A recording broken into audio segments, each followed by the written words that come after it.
Mapagpalang araw sa lahat, share ko lang sa inyo itong gawa kong full sleeve project.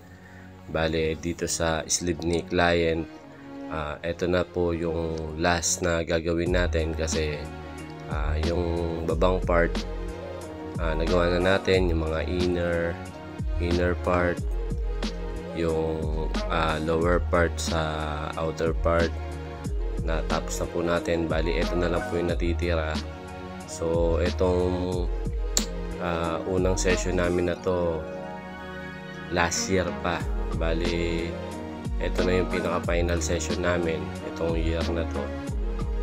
Bali, kada birthday niya nagpapagawa siya ng tattoo. Imbis na i-celebrate niya sa mga ibang bagay, kada birthday niya nagpapatattoo siya.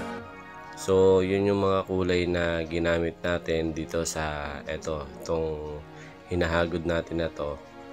Yung dalawang sinalin ko na kulay, yun po yung ikukulay natin dito. Bali, ang kulay nito parang kulay turquoise. Tapos yung pamblend natin sa kanya is kulay teal. Yun po yung kulay na ginamit natin dito sa mga part na to. Bali, ang gamit nating needle dito is 7RL, meron tayong 5RL, meron tayong 9M1, may 15M1 at saka 23M1. So, kasi dito sa design na to, bali design to ni client, talagang black and gray lang yung design na sinend niya sa akin. Pero ang gusto niya mangyari is gawin namin colored, tapos ako na daw bahala kung anong kulay yung gagamitin natin dito sa piyesa na to. So, ayan na nga, ginamit natin dito yung mga kulay na alam nating babagay din sa mga naunang tattoo niya na gawa rin naman natin. Tapos, eto naman yung sumunod na kulay natin na gagamitin. Ayan, mga dark magenta o pwede ring maroon.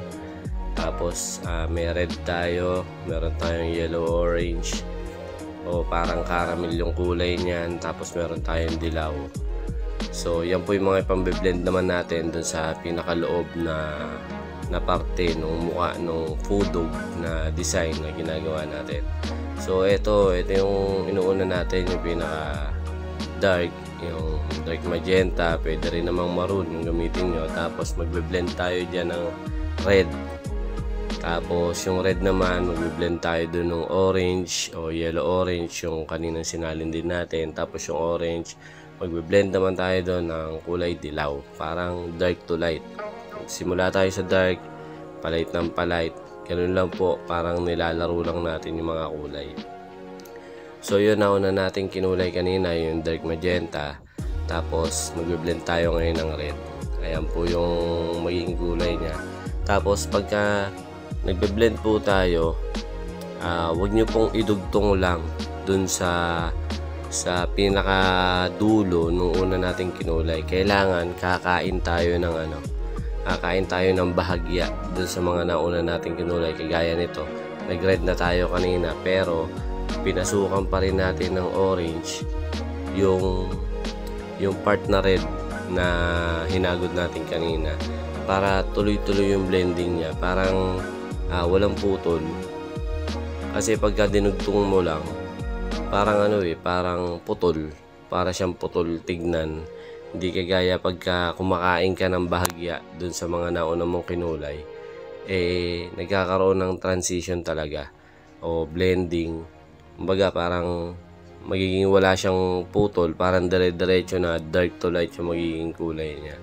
So yun yung mga malalapit na kulay kasi na ikinulay natin dito. Yung magkakalapit ba, syempre maroon, may mix ng red yan yung maroon Pwede ka nang mag-blend ng ng red, kasi may halo din ng red yun yung maroon.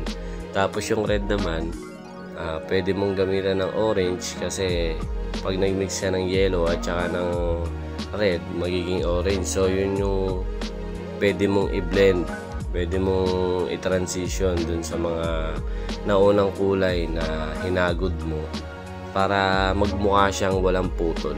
Yung alam mo yung kulay na parang ombre kung tawagin, yung dark to light, pero kung titignan mo para siyang walang putol, walang dulo. Kumbaga parang palite lang talaga siya.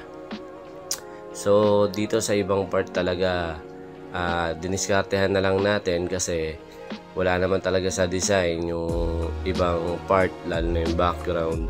So tayo na lang dumiskarte niyan para bumagay dun sa pinakakabuuan ng sleeve na tinattoo natin kay client. Tapos yun sa ibabaw na part na yan, diniskartehan na lang din natin kasi ayaw ni client ng parang putol lang. Okay lang tignan, basta yung okay lang tignan na parang buo siya, tapos pwedeng dugtungan kung sakasakali. Kumbaga parang may abang tayo na ginawa para kung sakaling maisipan niyang padiretso sa chest niya o kaya ay padiretso sa likod niya, madali nating madudugtungan. Hindi yung parang magkakaroon ng putol tapos parang may iba yung design. Kasi itong design na ito, oriental design po to. Tapos hindi naman natin pwedeng dugtungan ng mga Polynesian o mga ibang porte kasi lalayo po siya. So ginawa natin kung ano yung nasimulan natin sa baba, sa loob, yun na, dinire-diretso na lang natin hanggang taas. Tapos yung background parang pinag-isa na lang natin, dinugtong na lang natin kung ano yung ginawa natin background sa baba, yun lang din yung ginawa natin background sa taas para magmukha siyang buo na isang design. So yun lang, maraming salamat sa panonood. Sana may naibahagi ako sa inyo maiksing kaalaman. Subscribe ng ating YouTube channel na Kalarpe Tattoo. Hanggang sa mga susunod na video tutorial, maraming salamat.